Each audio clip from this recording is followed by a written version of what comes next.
మీద పెరిగి పెద్దవాడై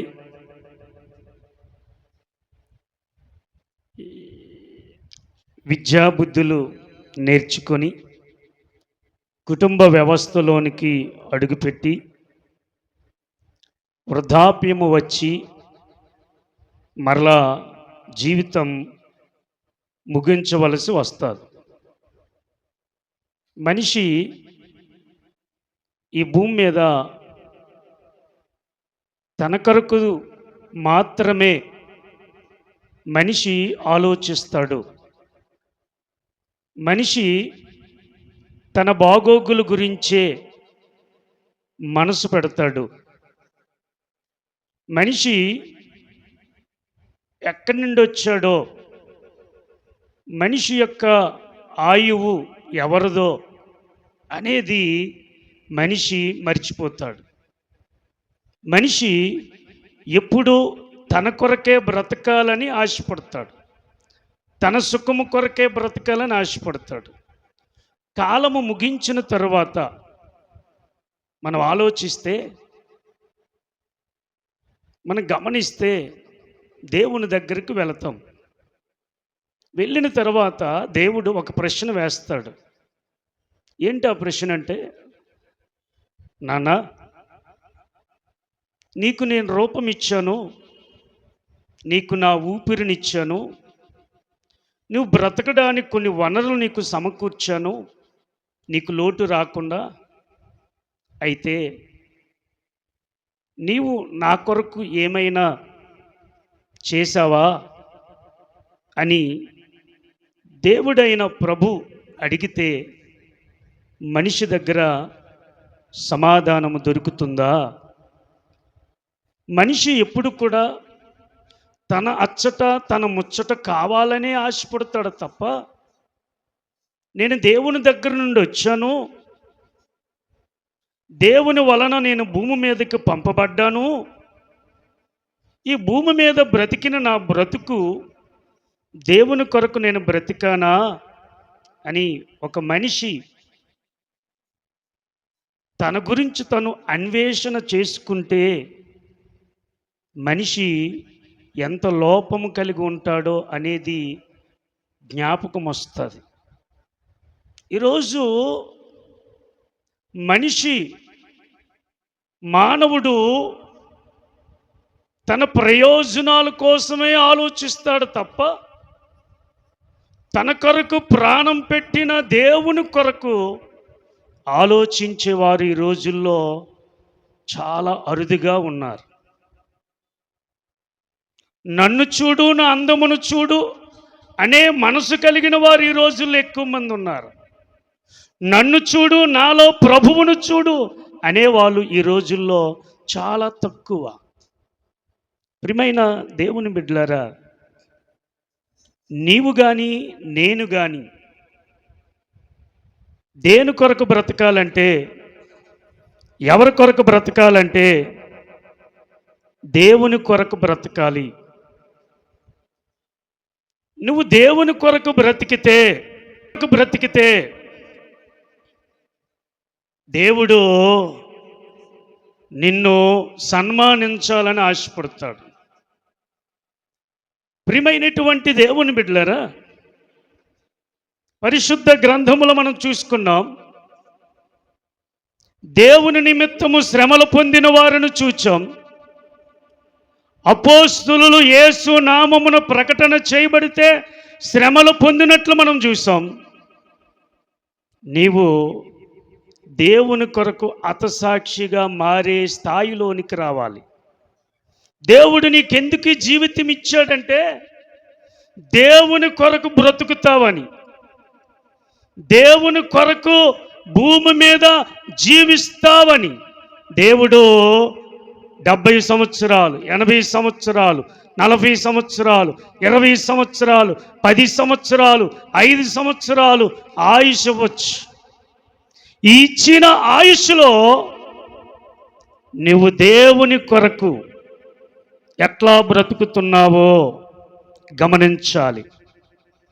యోహాను శుభవార్త 1వ అధ్యాయము 45వ వచనము నుండి 51వ వచనము వరకు అక్కడ మనం చూస్తే ఒక వ్యక్తి మనకు కనబడతాడు. అతని పేరు నతానియేలు. నతానియేలు అనగా అర్థము దేవదానము అని అర్థము. ఈ నతానియేలుకి మరొక పేరుంది. ఏంటి ఆ పేరంటే భక్తులోమయి. భక్తులోమయి అనగా అర్థము తొలమాయు కుమారుడు అనేటువంటి అర్థము అతనుకుంది. ఇతగాడు గలిలయ ప్రాంతానికి చెందినవాడు. ఇతడు కానా గ్రామానికి చెందిన వ్యక్తి. ప్రియమైనటువంటి దేవుని బిడ్డలారా, బైబిల్ గ్రంథములో ఇతను గురించి 2 దగ్గరలా వ్రాయబడి ఉంది, మరెక్కడా రాయబడదు. ప్రియమైనటువంటి దేవుని బిడ్డలారా, ఇతడు యేసు క్రీస్తు చేత పిలవబడినటువంటి వాడు, అనగా ఒక గొప్ప అపోస్తులుడు. ప్రియమైనటువంటి దేవుని బిడ్డలారా, నతానియేలు ధర్మశాస్త్రమును చక్కగా చదివినవాడు, ఎరిగినవాడు, తెలిసినవాడు. ప్రియమైనటువంటి దేవుని బిడ్డలారా, ఎల్లప్పుడూ దేవుని గూర్చియు దేవుని రాజ్యమును గూర్చియు ఈయన ఆలోచిస్తూ ఉన్నటువంటి వాడు, ధ్యానిస్తూ ఉన్నటువంటి వాడు.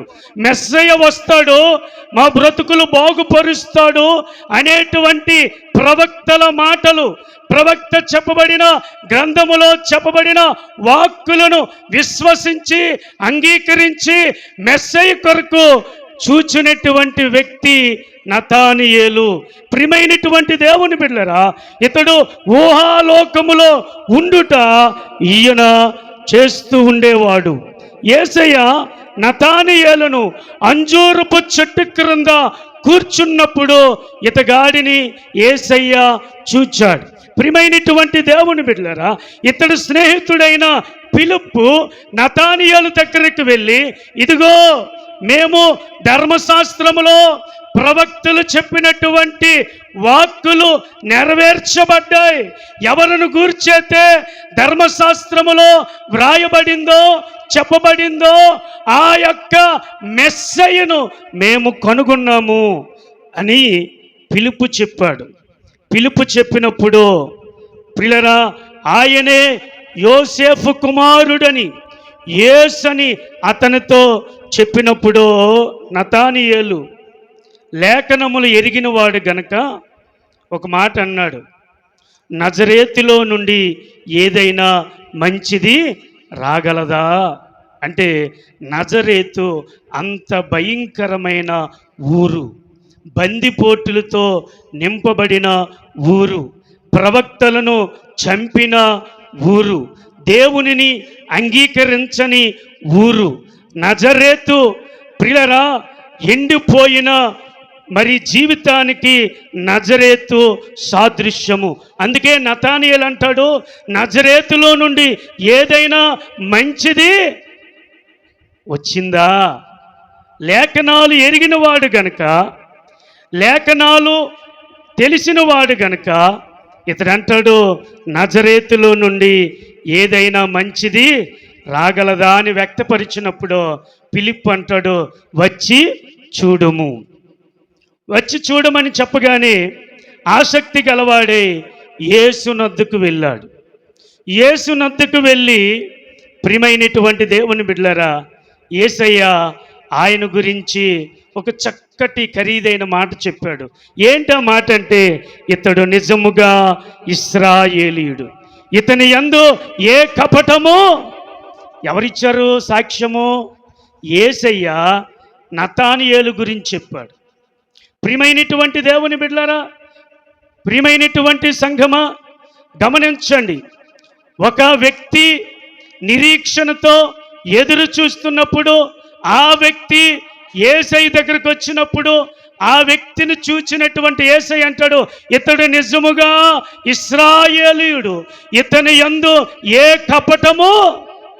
పిల్లరా, నీ గురించి నా గురించి ప్రభు అంతటి చక్కటి సాక్ష్యం ఇవ్వాలి. జీవితం, ఇతని బ్రతుకు ఎటువంటిదో యేసయ్యకు తెలుసు. యేసయ్య అంటాడు, ఇతడు కపటము లేనివాడు, ఇతని హృదయములో అసూయ లేనివాడు, ఇతడి హృదయములో మత్సరము లేనివాడు, ఇతడి హృదయములో కుళ్ళు లేనివాడు, ఇతడి హృదయములో ఎటువంటి అపవిత్రత లేనటువంటి వాడు. ఆ మాట ఈరోజు మన గురించి దేవుడు చెప్పాలి. మన హృదయం కోస్తే అంత కపటమే. నా హృదయం కోసినా, నీ హృదయం కోసినా ఏముండదు తెలుసా? పవిత్రత ముందు రాదు, కపటం వస్తుంది, వేషధారణ వస్తుంది, నటన వస్తుంది, కుళ్ళు వస్తుంది, కుతంత్రాలు వస్తాయి. అటువంటి జీవితము కలిగి దేవా అని ప్రభువు నీ గురించి, నా గురించి ఇటువంటి సాక్ష్యం ఇవ్వగలగాలి. ఇతని యందు ఏ కపటము లేదు. పరలోక రాజ్యానికి ఎవడెళ్తాడో తెలుసా? హృదయములో కపటము లేనివాడు, నిర్దోషమైన చేతులు కలవాడు, అబద్ధము పలకిన వాడే నిత్యరాజ్యమునకు వారసుడు అన్నాడు 24వ సంకీర్తనలో. కాబట్టి ప్రియమైనటువంటి దేవుని బిడ్డలారా, ప్రియమైనటువంటి సంగమా, యేసయ్య నతానియేలు గురించి సాక్ష్యం ఇస్తే నతానియేలు యేసయ్యను గురించి సాక్ష్యం ఇస్తున్నాడు. హల్లెలూయా, హల్లెలూయా, హల్లెలూయా. ఏం చెప్తున్నాడు తెలుసు? నతానియేలు, యేసయ్యను శక్తిని గ్రహించిన నతానియేలు, ప్రవక్తలు చెప్పిన మాటలు నమ్మిన నతానియేలు ఇతడే మెస్సయ్యని విశ్వసించి ఏమంటున్నాడు తెలుసా? నీవు దేవుని కుమారుడు, బోధకుడా నువ్వు దేవుని కుమారుడవు, ఇశ్రాయేలు రాజు. హల్లెలూయా. చప్పట్లు కొట్టి దేవుని నామాన్ని కనపరచుదాం. గమనించండి, నతానియేలు గురించి యేసుక్రీస్తు మంచి స్టేట్మెంట్ ఇస్తే నతానియేలు యేసయ్యను గురించి మంచి స్టేట్మెంట్ ఇస్తున్నాడు. ఏమంటే తెలుసా? బోధకుడా నువ్వు దేవుని కుమారుడువు, ఇశ్రాయేలు రాజువు నీవే అని చెప్తున్నాడు. ఎంత చక్కటి మాట అండి. యేసయ్యను గురించి నతానియేలు సాక్ష్యం ఇస్తున్నాడు. సాక్ష్యం చెప్పమంటే ఏం చెప్తారు? పుక్కడ పురాణాలు చెప్తారు, పనికిరాని మాటలు చెప్తారు. అలా అక్కడికి వచ్చాను, ఇక్కడికి వచ్చాను, డాక్టర్తో మాట్లాడాను, ఇవి చేశాను అంటారు. అసలైంది చెప్పరు. బస్సు ఎక్కాను, కూర్చున్నాను, పక్కన ఒకడు కూర్చున్నాడు, ఎందుకు ఏడుస్తున్నామమ్మా అంటాడు. ఇవన్నీ సోదల్లో చెప్తారు, అసలు మాటలు చెప్పరు. ఇక్కడ నతానియేలు గురించి, యేసయ్య గురించి ఇతడు దేవుని కుమారుడు, ఇశ్రాయేలు రాజు అని అసలైన సిసలైన సాక్ష్యము చెప్పాడు. అది సాక్ష్యం చెప్పడం అంటే. యేసయ్య సాక్ష్యం ఎలాగో తెలుసా? ఇతడు ఇశ్రాయేలీయుడు, కపటము లేనివాడు. అది గొప్ప సాక్ష్యం అండి. మన సాక్ష్యాలు అలాగుండాలి. ఊరల్లో తిరిగేసి వచ్చి చివరికి ఎలకను పట్టినట్టుగా ఉండకూడదు సాక్ష్యం. ఎలకని పట్టినట్టు ఉండకూడదు మన సాక్ష్యాలు. మన సాక్ష్యాలు అర్థవంతముగా ఉండాలి. ప్రియమైన దేవుని బిడ్డలారా, యేసయ్యను గురించి నతానియేలు సాక్ష్యం ఇస్తున్నాడు. నీవు నేను యేసయ్య గురించి సాక్ష్యము చెప్పాలి. యేసయ్య గురించి సాక్ష్యం చెప్పాడు. యోహాను గారు యేసయ్యను గురించి సాక్ష్యం చెప్పాడు. పేతురు అపోస్తుల కార్యములు 2వ అధ్యాయం 31, 33 వచనాల్లో పేతురు యేసయ్యను గురించి సాక్ష్యం చెప్పాడు. అపోస్తులుడైన పౌలు అపోస్తుల కార్యములు 20వ అధ్యాయము 24వ వచనములో యేసయ్య గురించి సాక్ష్యం చెప్పాడు. మనము యేసయ్య గురించి సాక్ష్యము చెప్పాలి. కాబట్టి నతానియేలు గురించి అతడు గొప్ప సంఘటనలు చూచినని యేసయ్య అతనిని ప్రశంసించాడు. ఆకాశము తెరవబడుటయు, దేవదూతలు ఎక్కుటయు దిగుటయు చూచెదవు అని చెప్పాడు. ప్రియమైనటువంటి దేవుని బిడ్డలారా, నతానియేలు సాక్ష్య జీవితం కలిగినవాడు, దేవుని కొరకు బ్రతికినవాడు, దేవుని కొరకు జీవించినవాడు. సాక్ష్యము కలిగిన బ్రతుకులు బ్రతుకుతారు. సాక్ష్యం ఉండాలి. రెండవదిగా, దేవుని కొరకు బ్రతికినవాడు మాదిరిగా బ్రతుకుతాడు. అంటే ఎదుటి వారికి ఆదర్శవంతముగా బ్రతుకుతాడు. ప్రియమైనటువంటి దేవుని బిడ్డలారా, నతానియేలు జీవితం ఒక మాదిరికరమైన జీవితం. ఈ నతానియేలు ప్రిలరా అపోస్తుడైన తరువాత ఉత్తర భారతదేశముకొచ్చి సువార్తను ప్రకటించాడు. పడమర వైపు కూడా వెళ్ళి సువార్తను ప్రకటించాడు. తరువాత ఆఫ్రికా ఉత్తర భాగమున వెళ్ళి అతడు సేవ చేశాడు. ఆ పిదప ఆసియా ప్రాంతానికి వెళ్ళి హియరాపోలి పట్టణమునందు పిలుపుతో కలిసి సేవ చేశాడు. అంత మాత్రమే కాదు, ఏదో ఒక కారణము చేత అతడు జైలులో బందీ అయ్యాడు.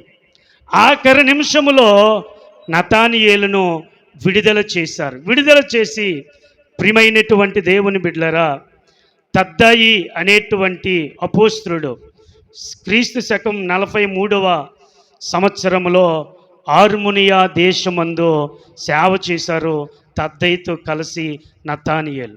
ప్రిలరా, ఈ నతానియేలు ప్రిలరా ఒక రాజుగారి కుమార్తె జబ్బుపడి ఉన్నప్పుడు ఈ నతానియేలు రాజుగారు పిలిచారు.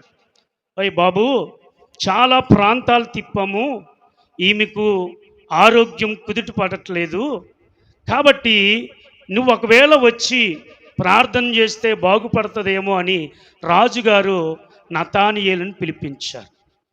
నతానియేలు వచ్చి ఆమె మీద చేతులుంచి ప్రార్థన చేసినప్పుడు ఆమె స్వస్థత పొందింది. రాజుగారు ఏంటంటే గోడకు ఉంటుంది కదా, ఏంటది, షెల్ఫ్లో కబోర్డ్స్లో ఒక బొమ్మ ఉంది. ఆ బొమ్మలోన దెయ్యము ఈమెను ఏలుబడి చేస్తుంది. ఎప్పుడైతే నతానియేలు ప్రార్థన చేశాడో ఆ బొమ్మలో ఉన్న దెయ్యము బయటికి పోయింది. అప్పుడు ఈమె స్వస్థత పొందింది. అప్పుడు రాజుగారు యేసయ్య మీద నమ్మకం ఉంచి రాజుగారు కొంతమంది బాప్టిజం తీసుకున్నారు. బాప్టిజం తీసుకుంటే పూజారులు, మహాప్రభులు పూజారులు ఏం చేశారంటే, ఈ దేశమంతా క్రైస్తవ్యం అయిపోద్ది, రాజుగారే బాప్టిజం తీసుకున్నారు కాబట్టి మనం ఇంకా అడ్డు చెప్పలేమని చెప్పి రాజుగారు తమ్ముడికి నతానియేలు మీద కొండెము మాటలు చెప్పి నతానియేలు లేకుండా చేయాలని పూజారులు ప్రయత్నం చేశారు. రాజుగారికి తెలియకుండా రాజుగారు తమ్ముడు అతనిని పిలిపించి ఒక దూర ప్రాంతంలో ఆయన ఏం చేశారంటే బంధించి బ్రతుకుతుండగానే శరీరము బ్రతుకుతుండగానే చర్మము తీసేశారు. అంటే ఒక మనిషి బ్రతుకుతున్నప్పుడు కత్తి వేస్తారు, కొడతారు, అన్నీ చేస్తారు. ఇతడు చేసిన తప్పేంటి? రాజుగారి కుమార్తెను బాగు చేయడం అంట వాళ్ళకి తప్పంట. ఇతడేదో క్రొత్త బోధ, క్రొత్త మతము చెప్పాడని రాజుగారి తమ్ముడికి కొండములు చెప్పి పూజారులు ఏం చేశారంటే బ్రతికుండగానే నతానియేలు శరీరము యొక్క చర్మమును ఒలిసేశారు. ఎంత దారుణం అండి! ఎంత భయంకరమైన పరిస్థితి! ఎంత బాధపడి ఉంటాడు, ఎంత నలిగిపోయి ఉంటాడు, ఎంత కేకలు వేసి ఉంటాడు, ఎంత ఏడ్చుంటాడు, ఎంత గుండె కొట్టుకొని ఉంటుంది. నతానియేలు దేవుని కొరకు చావటానికి, చంపబడ్డానికి తన జీవితాన్ని అంకితం చేశాడు. పోనీ అట్లా వదిలేశారా? అట్లా వదల్లా. శరీరం అంతా ఒలిచేశారు. ఆ పచ్చి దేహమును ఏం చేశారంటే కాలు మీదకి, తల కిందకి సిలువ వేసి చంపేశారు. ప్రియమైన దేవుని బిడ్డలారా, క్రీస్తు శకం 68వ సంవత్సరంలో నతానియేలు ప్రభువు నిమిత్తము హతసాక్షి అయ్యాడు. దేవుని కొరకు బ్రతికాడు, దేవుని కొరకు తన ప్రాణాన్ని ఇచ్చాడు, దేవుని కొరకు తన బలి అయిపోయాడు. ఈరోజు సంఘమా, నీవు దేవుని కొరకు ఏమి చేయాలనుకుంటున్నావు? నీ ప్రాణము పోకముందే, నీ మరణము పిలుపు రాకముందే నువ్వు దేవుని కొరకు ఏమైనా చేసావా? నువ్వు దేవుని కొరకు ఎలా బ్రతుకుతున్నావు? దేవుని కొరకు నేను ఫలానా చేశాను అని ధైర్యముగా గుండె మీద చేయి వేసుకొని చెప్పగలవా? దేవుని బిడ్డలారా, మందిరానికి రావడం పోవడమే కాదు క్రైస్తవ్యం అంటే.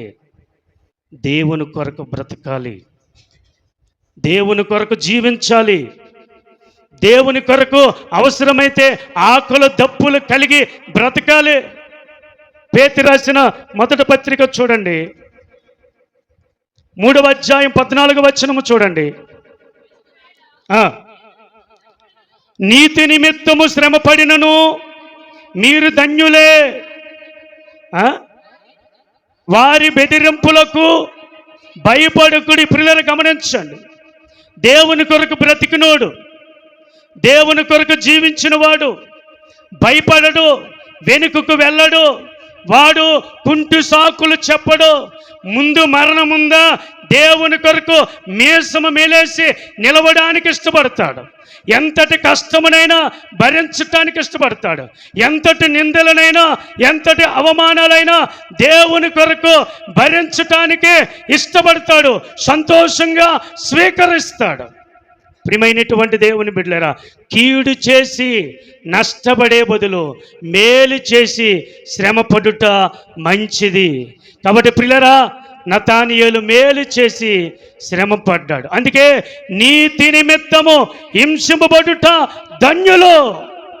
కాబట్టి నతానియేలు ఈ రోజున అలనాడు క్రీస్తు శకం 68వ సంవత్సరములో దేవుని కొరకు హతసాక్షి అయ్యాడు. నీవో దేవుని కొరకు హతసాక్షిగా మారుస్తావా? దేవుని బిడ్డలారా, ప్రభువు నిమిత్తం శ్రమలు వస్తాయి. ప్రభు కొరకు నేను నిలబడే వ్యక్తిగా ఉండాలి. ఈ ఆఖరి దినాలలో, అంత్యకాలంలో దేవుని కొరకు నువ్వు నిలబడితే నీ యొక్క జీవితం గురించి జీవ గ్రంథములో, జీవ పునరుత్థాన గ్రంథములో మంచిగా రాస్తాడు.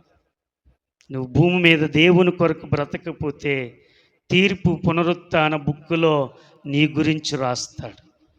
కనుక ఏది కావాలో ఎంచుకో. నతానియేలు దేవుని కొరకు బ్రతకడానికి ఇష్టపడ్డాడు. నీవు నేను కూడా దేవుని కొరకు బ్రతకడానికి ఇష్టపడదాం. అటు కృప దేవుడు మనకు దయచేయునుగాక. ఆమెను.